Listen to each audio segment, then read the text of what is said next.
don't know if they have identified that suspect at all, if they know of any kind of a rap sheet, but you can see him right there straddling that 1 and 2 lane, 3 units right behind him. Those are all California Highway Patrol, LAPD with an airship overhead and a California Highway Patrol ship up there as well. 2 helicopters overhead and 3 black and whites right on his tail as he starts to make his way over to the right lanes there, maybe showing signs of getting onto the 105 freeway. It does look like he is taking the 105. He could take it west or east. It looks like he's hugging that west lane, and sure enough, looks like we might be heading to the airport, Mark.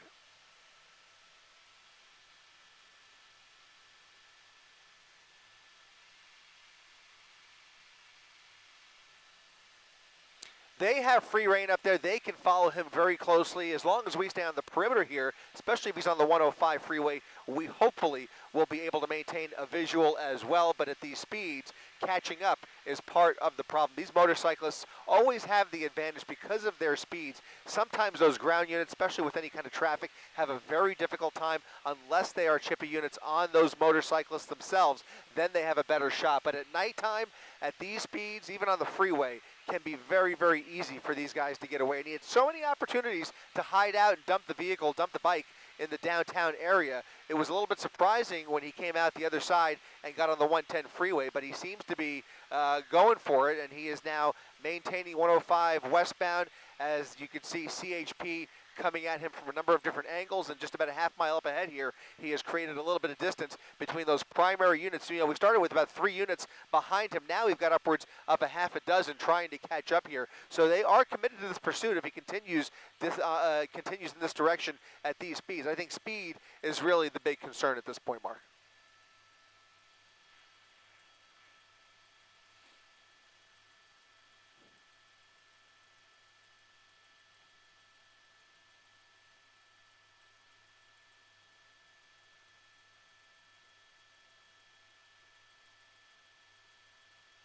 Always a possibility. You know, without any identifiable marks on the bike, you have to wonder if they had a chance to speak to that passenger. I doubt it, just from what we were able to gather, but it's a possibility that they were able to actually catch up with the passenger who he dropped off in one of the tunnels downtown. And that would potentially provide some degree of intelligence, but without that passenger, I think they are really after this guy for speed and really making them look a little bit. You know, they have been really at this guy in and out of pursuit mode for upwards of an hour, just trying to get a visual, and it's really been a game of cat and mouse. And right now, the mouse appears to be winning, and those cats, they really want this guy, I think, out of pride alone, if no other reason.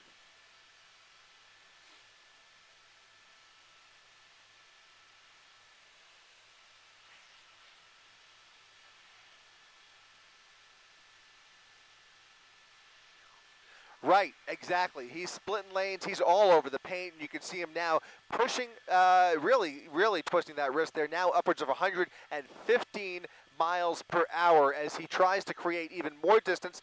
That interceptor is right on his tail, doing an excellent job of maintaining a visual, keeping a safe distance, and still able to keep up. Thankfully, as you can see from this shot of the 105 freeway, there is nobody else on this section of the 105, and that is giving California Highway Patrol a lot more leeway to close in on him, apply a little bit of pressure, hope he runs out of gas, and if he doesn't and decides to get off the freeway, this is a freeway that is going to end pretty soon, and he will have to slow down. At that point, if there's an opportunity to make a move, they may very well do so, but he's got to stop first because right now he is a flying missile down the freeway.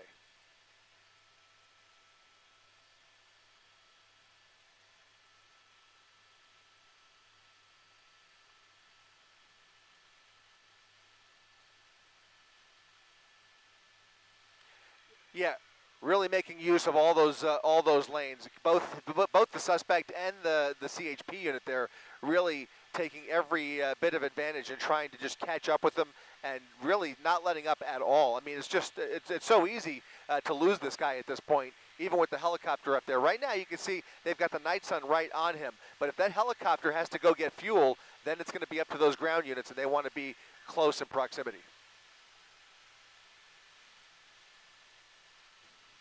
Yeah, you just passed the Pulvita. We're right next to the executive terminal there, and he's eventually going to end up on over on Dockweiler Beach here. So the freeway comes to an end in about 1 more mile, if you will, right around the midpoint along LAX.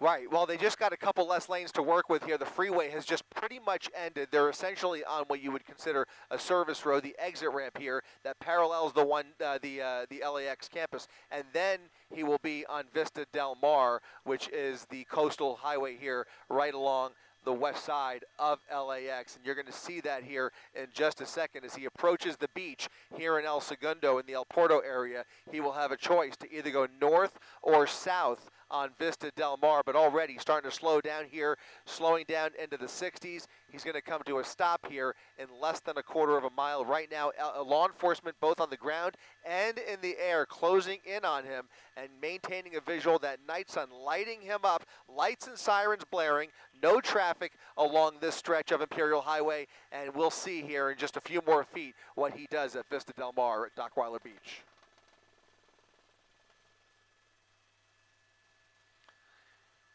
He's got the red, going through the red, going through the red, going through it, and continuing straight towards Vista Del Mar. That was the first Pershing intersection. Now comes Vista Del Mar, and here in a few hundred feet, and we'll see if he's got the red light here or if he has the green. Either way, though, he's got a big decision to make, left or right, north or south.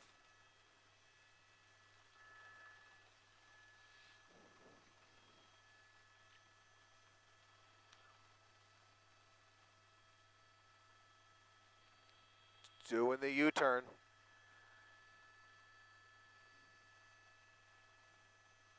That's right. Yep. Now eastbound, all of those units making the U-turn with him. He's got units in front of him, units behind him, and he's going to come right around that CHP unit there and continue at about 50 to 60 miles per hour on Imperial Highway, eastbound, back towards the freeway. If he decides to take the freeway, he'll get on that right lane actually over here. That'll put him back on the 105 freeway. Or he could take surface streets and hide out in Inglewood. Probably his better bet if he is starting to run out of fuel or thinking he might want to run for it. But he seems to be navigating Imperial Highway at about 75 miles per hour. So we'll see which direction he goes here.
Back on the 105 freeway, and you're so right about that, Mark. This is such a petty pursuit to continue because he has so many opportunities. He has passed those opportunities. He's enjoying the joyride. It is a textbook joyride.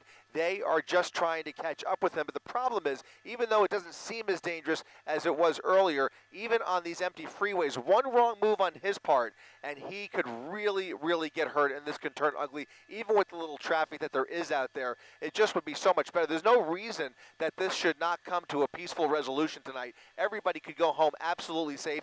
He's had their fun. They will get their guy tonight. He'll end up back on his bike before midnight probably, and it could all be over. But right now, at these speeds, he is a real danger to himself at most, and obviously all these other cars out here unnecessarily in his range.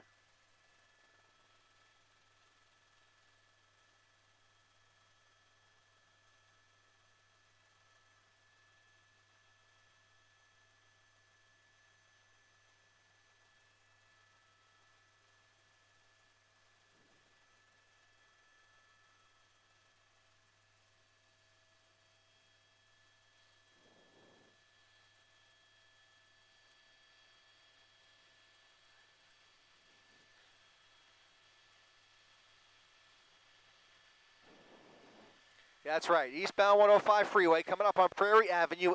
California Highway Patrol now pulling back a little bit. He's picking up a bit of steam here as he exceeds 100 miles per hour. He had officers in front of him, officers behind him. He's got that helicopter right overhead doing a bulk of the work, calling out the location. Yep, go ahead.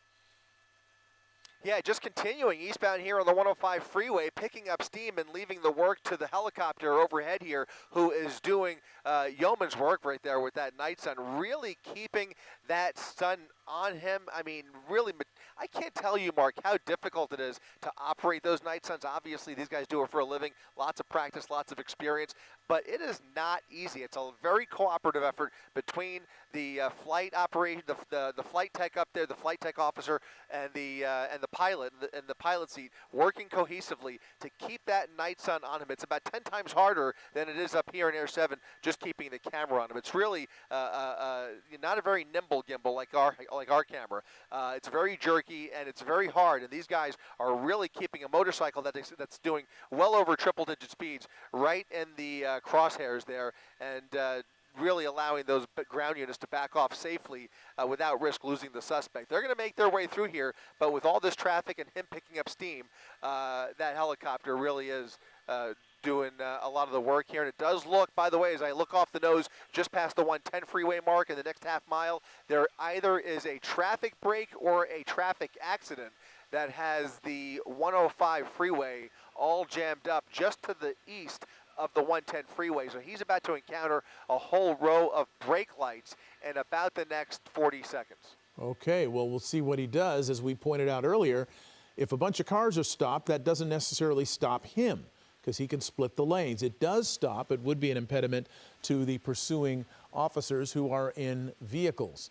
But a motorcycle, of course, can split the lanes and just kind of get right through that. Now, if there is some other blockage that actually physically blocks all the lanes, that's a different story. It looks like he's getting off, though, here.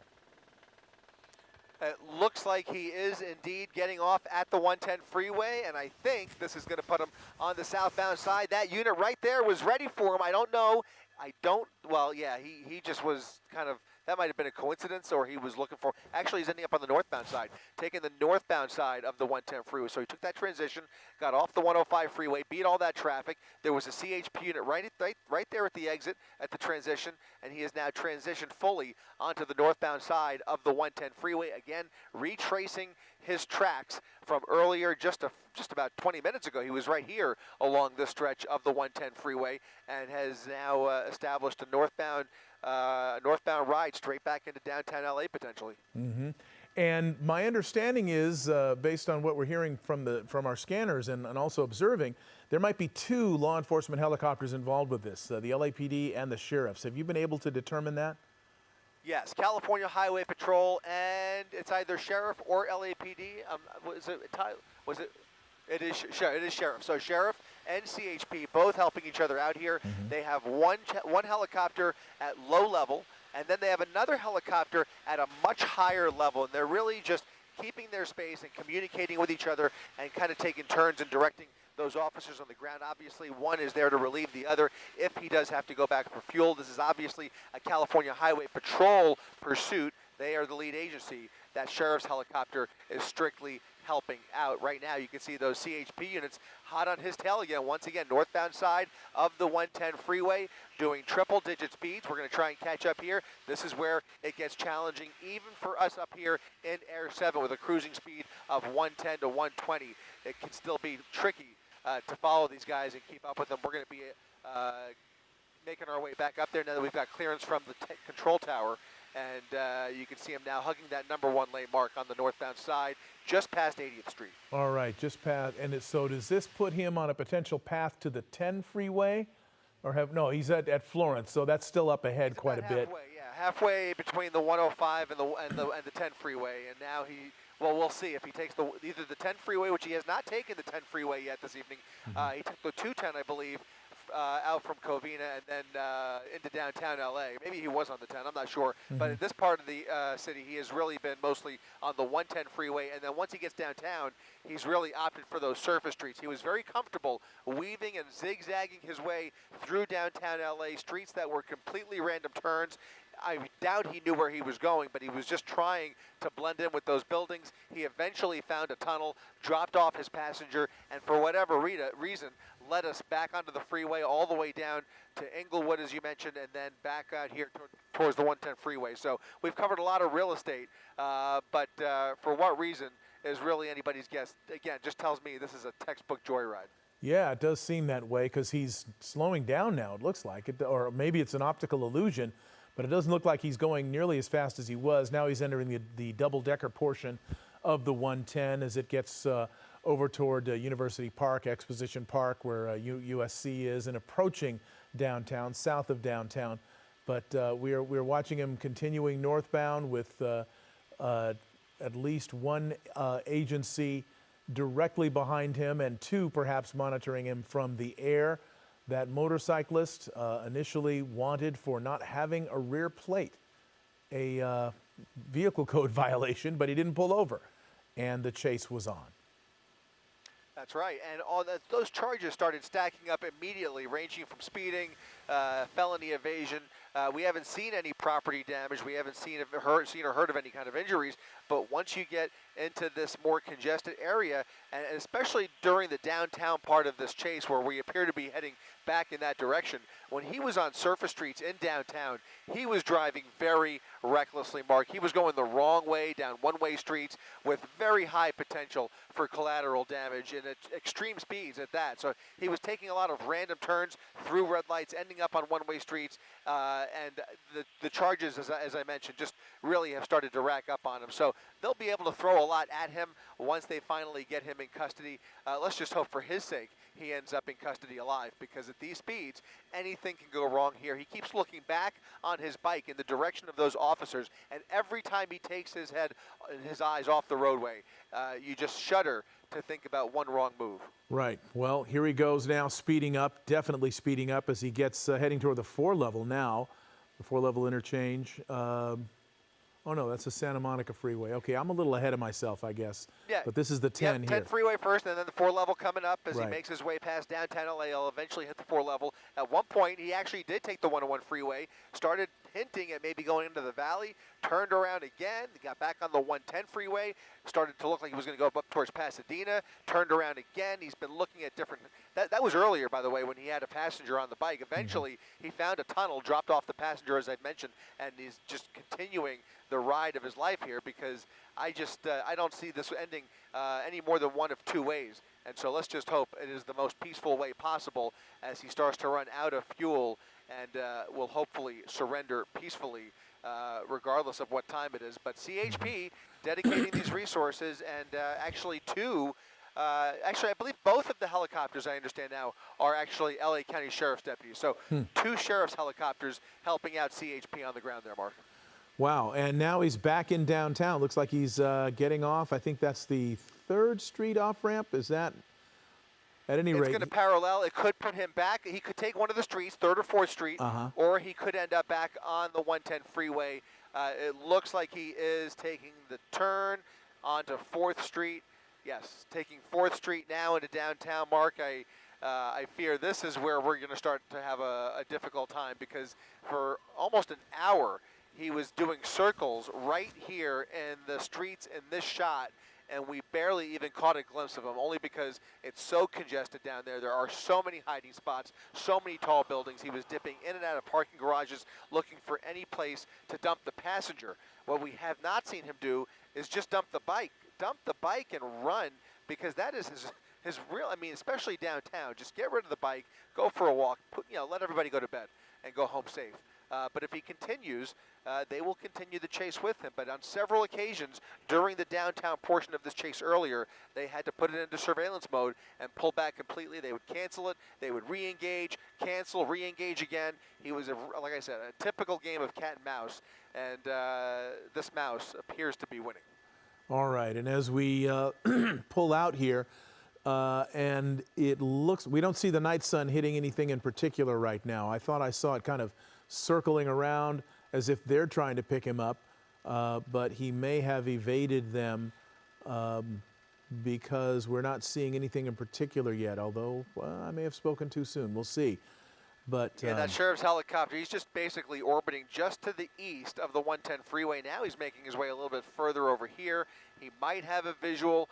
We'll follow that night sun for a little bit, but if they don't see him pretty soon here, it's going to be safe to say he may, at the end of the day, very well may have made the best move of the night and just made his way into downtown, hopefully hiding out somewhere. But you never know. He could continue, and they will have the tools ready here if they spot him once again. We're going to keep an eye on it for another couple minutes and see if they pick it up. All right, we are watching it along with all of you at home to see if this individual is going to turn up. And again, it's worth noting that the Highway Patrol has devoted quite a bit of resources to trying to apprehend this one motorcyclist who didn't pull over for what amounted to a vehicle code violation, not having a rear plate on the motorcycle. Of course, the charges, as we are pointing out here, have mounted as he has, gone very, very fast, gone through all these areas, putting a lot of people at risk. Felony evading, certainly one of them. Running red lights, certainly one of the charges that can be filed here. There's the Disney Hall there down at the bottom of your screen. Downtown landmarks really being pointed out here, but no sign of the suspect that we can see, although they are seemingly looking very closely at this area right across from the Disney Concert Hall.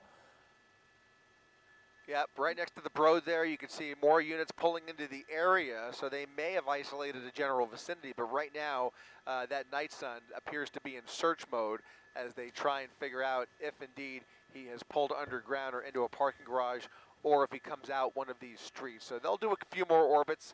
They've dedicated enough resources already, and at some point that watch commander is going to probably just have to make that decision. It's a tough call, especially after devoting all these resources, but unless there are extraneous circumstances that we are not aware of, as you mentioned earlier, they will most likely end up giving this one up, as so many motorcycle pursuits end up, especially here in downtown. It's very unusual that they are as persistent as they have been with this guy, but I think it's really his own fault. He's had plenty of opportunities. He's the one that continues to attract all the attention. Indeed, and although it looks like he may have either tired of the cat and mouse game or perhaps won it altogether, because it looks like they have lost sight of him. We have certainly lost sight of him, and although they have a general vicinity that he might be in, and he might come ripping out of one of these garages very quickly, but so far, no indication of where he is. He may, in fact, have gotten away. It's certainly the place to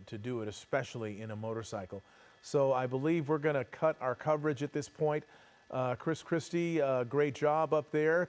Keep being our spotter, our eye in the sky, watching this pursuit. Hopefully we'll find out more about why they devoted so much resources to this particular individual. Try to get more information about that, and if we do, we will, of course, pass it along tomorrow morning on Eyewitness News. Oh, really? Have him. Oh, let's see. They might be picking him up here. They've got a visual on him. We'll see if they can maintain a visual. Again, just because they catch him or they catch a glimpse of him doesn't mean that they have actually, let's try and pull right up on the north side here. Is he getting on the freeway? It looks like that helicopter is now tracking the freeway. Huh. It looks like he is tracking the freeway. So he might be on the freeway, Mark. Let me just dip in here and see if I can hear this next call. Hold on one second. All right. And again, we're in downtown Los Angeles, heading, it appears, perhaps northbound. Northbound Beaudry. Okay, so yeah, they have picked him up again. All right, so we don't see him yet. You're looking at the general vicinity of where they are calling this out. Northbound on Beaudry was the last sighting, and that is the street that Night Sun is tracking. We've made our way just to the northwest side of downtown LA, and you can see now that helicopter searching within this neighborhood for that suspect. You can see them now looking at a residence. He was last seen northbound Beaudry. There's a guy with a helmet. They might have somebody on foot here. We will see here if the suspect is now on foot. Yep, I thought I saw. There he is. There it is. That could be him. They might have him. I say might because there is a possibility this is not the same bike. Right. Just from that quick glimpse, it was very difficult to tell. The original suspect was wearing a white sweater, a bright white sweater. I understand there's some confusion whether this is indeed the bike or not, but it did look a little suspicious, if you ask me. Yeah. Well, the Night Sun is not on it right now. Did they pull away? I don't know. It wasn't okay. So they now can say with confidence that was not him. Okay. They had the wrong bike, and so now I think we can safely say this one is officially over. All right. Well, hey, we tried our best. The CHP and the pursuing officers tried their best, but it was they were overmatched by the motorcyclist and the terrain and the area that he chose to try to hide from them in. And if we get more information about who this was and find out more about why they were pursuing him, we will certainly pass that along. In the meantime, that is it for us here on Eyewitness News, streaming this particular pursuit. Mark Brown and Chris Christie saying good night.